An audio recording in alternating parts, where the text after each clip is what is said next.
تو BLA بنی کب اور کیسے؟ BLA کو قوم پرست رہنما نواب خیر بخش مری کے ایک بیٹے پالاج مری نے 2000 میں قائم کیا تھا، لیکن نواب اکبر بگٹی کی ہلاکت کے بعد BLA کی طاقت میں اضافہ ہوا اور اس نے بلوچستان میں تعینات سیکیورٹی اہلکاروں، وہاں کام کرنے والے غیر بلوچ مزدوروں اور ملازموں، سرکاری املاک اور CPAC سے وابستہ چینی اہلکاروں پر حملے شروع کر دیے۔ 2007 میں پالاج مری کو ایک آپریشن میں افغانستان میں ہلاک کر دیا گیا، جس کا الزام BLA نے پاکستان کی سیکیورٹی فورسز پر لگایا۔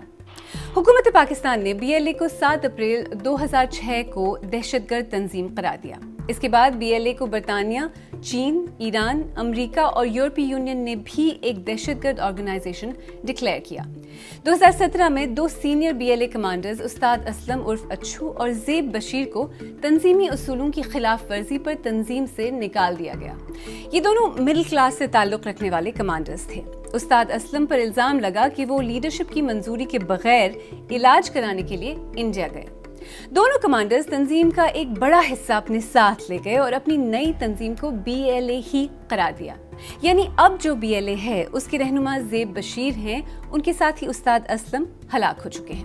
پاکستانی حکام کا الزام ہے کہ BLA کو انڈیا کی مالی اور لاجسٹیکل مدد حاصل ہے۔ BLA اور انڈیا اس کی تردید کرتے ہیں۔